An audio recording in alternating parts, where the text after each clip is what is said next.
दिल्ली के पूर्व मुख्यमंत्री साहब सिंह वर्मा की जयंती के अवसर पर घेवरा मोड़ स्थित उनके समाधि स्थल पर श्रद्धांजलि कार्यक्रम का आयोजन किया गया, जिसमें मुख्यमंत्री रेखा गुप्ता, मंत्री आशीष सूद, कपिल मिश्रा, विधायक अजय महावर समेत अनेक भाजपा कार्यकर्ताओं ने भाग लिया और उन्हें श्रद्धांजलि अर्पित की। नेताओं ने साहब सिंह वर्मा के समाज सेवा और जन कल्याण के प्रति समर्पण को याद करते हुए उनके योगदान को सराहा। इस मौके पर मुख्यमंत्री रेखा गुप्ता ने कहा कि साहब सिंह वर्मा का जीवन समाज सेवा और जनता के कल्याण के लिए समर्पित था। उन्होंने कहा कि दिल्ली और देश की सेवा में उनका योगदान अमूल्य है।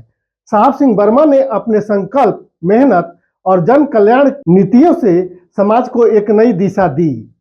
आइए जानते हैं पूर्व मुख्यमंत्री साहब सिंह वर्मा के बारे में, जिन्होंने अपनी सादगी, कर्मठता और जन सेवा के माध्यम से राजनीति में एक महत्वपूर्ण स्थान बनाया।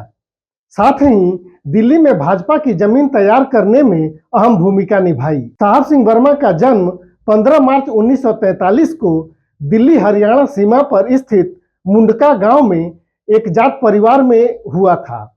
उनके पिता मीर सिंह वर्मा एक जमींदार थे। शिक्षा के प्रति उनकी रुचि ने उन्हें अलीगढ़ मुस्लिम विश्वविद्यालय से पुस्तकालय विज्ञान में पीएचडी करने के लिए प्रेरित किया, जिसके बाद उन्होंने दिल्ली के शहीद भगत सिंह कॉलेज में लाइब्रेरियन के रूप में कार्य किया। राजनीतिक जीवन की शुरुआत उन्होंने 1977 में की, जब वे दिल्ली नगर निगम के पार्षद चुने गए।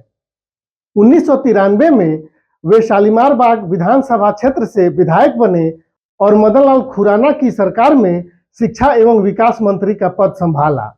1996 में खुराना के इस्तीफे के बाद साहब सिंह वर्मा ने दिल्ली के मुख्यमंत्री पद की शपथ ली।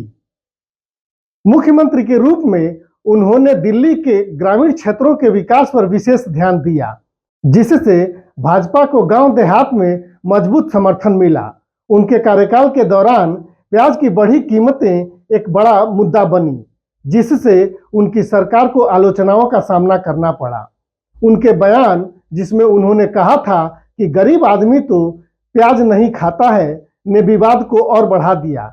इन परिस्थितियों के चलते अक्टूबर 1998 में उन्हें मुख्यमंत्री पद से इस्तीफा देना पड़ा। मुख्यमंत्री पद से इस्तीफा देने के बाद साहब सिंह वर्मा ने 1999 में बाहरी दिल्ली लोकसभा सीट से चुनाव लड़ा और 2 लाख से अधिक मतों से जीत हासिल की।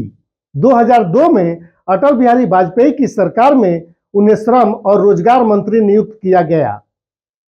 दुर्भाग्यवश 30 जून 2007 को जयपुर दिल्ली हाईवे पर एक सड़क हादसे में उनका निधन हो गया।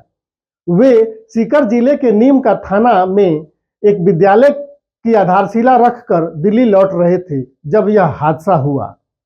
साहब सिंह वर्मा की राजनीतिक यात्रा हमें सिखाती है कि सादगी, शिक्षा और जन सेवा के माध्यम से राजनीति में महत्वपूर्ण योगदान दिया जा सकता है। उनकी विरासत आज भी दिल्ली की राजनीति में महसूस की जा सकती है, जिसे उनके बेटे प्रवेश साहिब सिंह वर्मा आगे बढ़ा रहे हैं।